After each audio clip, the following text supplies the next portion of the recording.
कि जब बांग्लादेश की लड़ाई हुई 90,000 से ज्यादा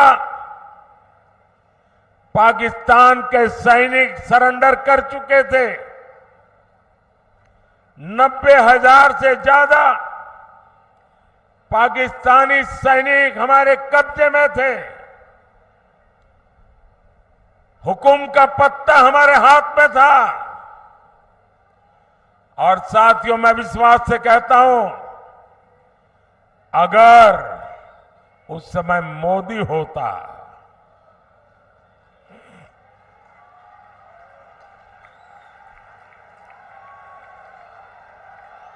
अगर उस समय मोदी होता तो मैं इनसे करतारपुर साहब लेकर के रहता, तब जाकर के उनको जवानों को छोड़ता।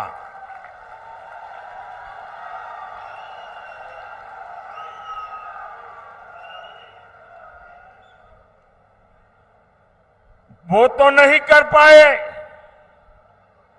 लेकिन मुझसे जितनी सेवा हो सकी, क्योंकि गुरुओं की सेवा इससे बड़ा कोई धन भाग्य नहीं होता है। आज करतारपुर साहिब कॉरिडोर आपके सामने है। हमारे सभी श्रद्धालु गर्व के साथ वहां जाते हैं।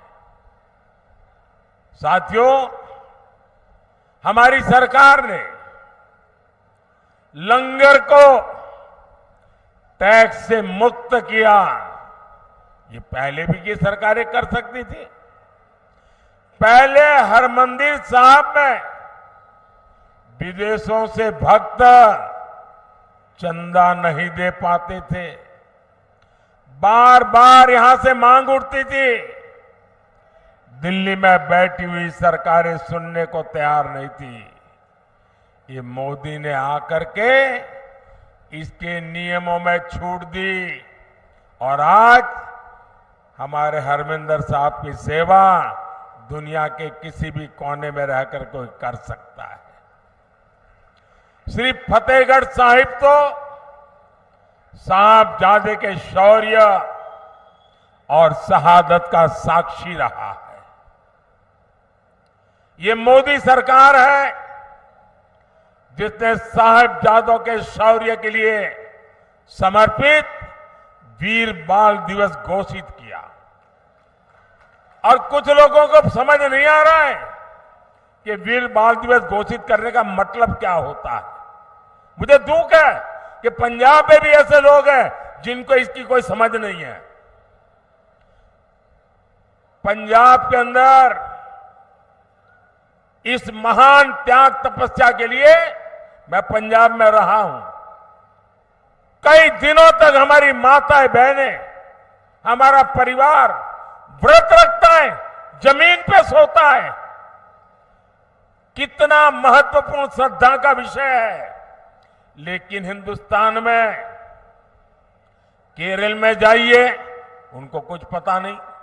तमिलनाडु में जाइए, कुछ पता नहीं। आसाम में जाइए, कुछ पता नहीं। इतना बड़ा त्याग और बलिदान और मेरे देश के लोगों को पता नहीं है। ये मुझे बहुत खटकता था। मैं चाहता हूं हिंदुस्तान के हर बच्चे के दिल दिमाग में साहबजादों का बलिदान हमेशा हमेशा रहना चाहिए। किसी भी बालक मन के लिए इससे बड़ी कोई प्रेरणा नहीं हो सकती। और इसलिए हमने वीर बाल दिवस के रूप में पूरे हिंदुस्तान में हर स्कूल, कॉलेज, गांव कार्यक्रम करने की परंपरा खड़ी की है।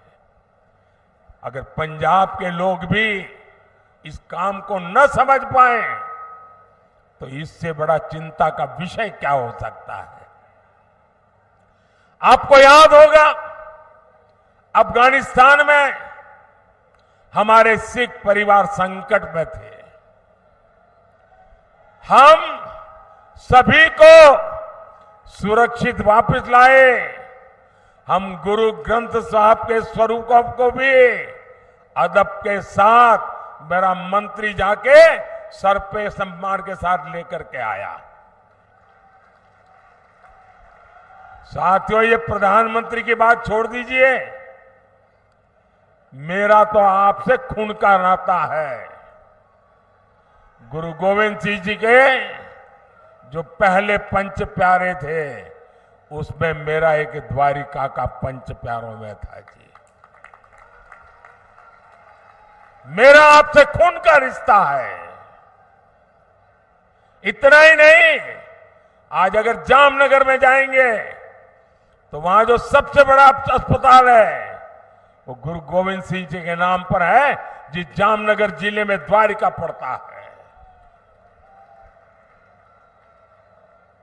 लेकिन आप तक ये सत्य पहुंचाया नहीं जाता है।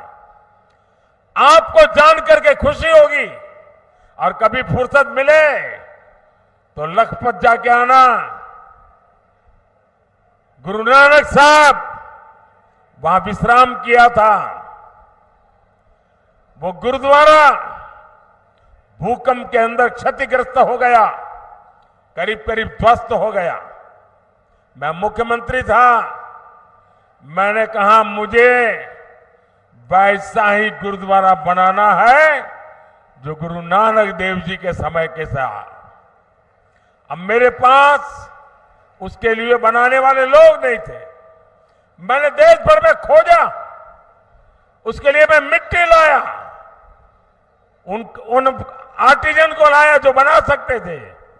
और आपको खुशी होगी, आज कच्छ के रेगिस्तान में आखिरी गांव में लखपत में मैंने वो गुरुद्वारा वैसा ही बना दिया जैसा पहले था। और आज उसका मैं विस्तार भी कर रहा हूं। वहां कोई वोट नहीं है। ये वोट के लिए मोदी नहीं करता है, श्रद्धा है इसलिए कर रहा है। गुरुओं के त्याग बलिदान के प्रति ये सर झुकता है मोदी का, इसलिए कर रहा है।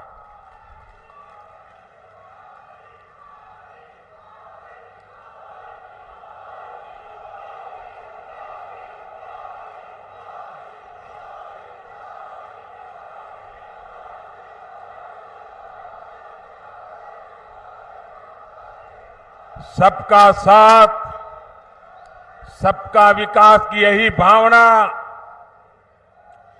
बीजेपी एनडीए की पहचान है।